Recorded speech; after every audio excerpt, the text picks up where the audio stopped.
Now, if we look at equities over the past week, US shares have actually been fairly soft, but they did see some pickups on Friday, and this was a result of some of the slightly better economic data that was released on this particular day.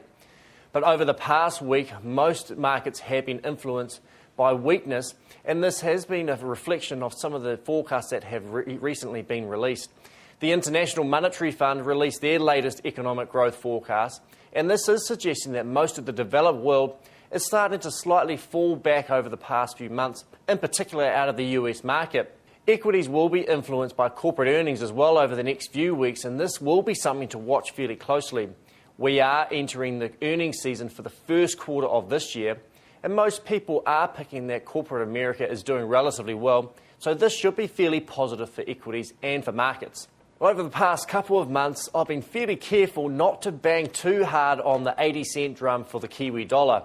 And while we are trading just under 80 cents on Monday morning, we did hit 80 cents against the US dollar over the weekend, trading right on the dot at 80.00 as being our high for the last few months.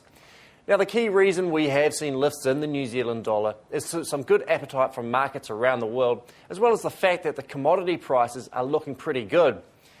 On Monday, we could see some further influences as we start to see the result of inflation coming through. Inflation numbers are to be released on Monday morning, and we're picking that these numbers could be fairly strong, a key reflection of this being the higher petrol prices we've seen, higher food and commodity prices, but also the raft of changes that we've seen over the past 6 months that include increases in ACC, increases in GST, and also the emissions trading scheme starting to come through.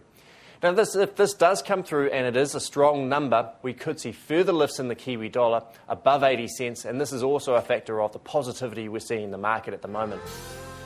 Well, the high level of the Kiwi dollar will start to have some influences on New Zealand agricultural exports over the next few weeks.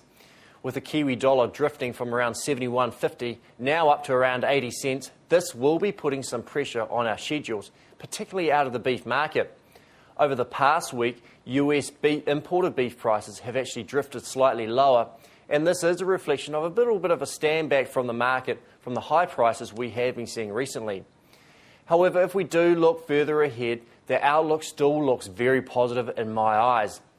The feed supply issue in the US isn't going away anytime soon, and I do think this will mean higher beef prices out of the US market over the next few months. This will translate to better prices back here in New Zealand, and I'm still positive about the outlook over the next 6 months.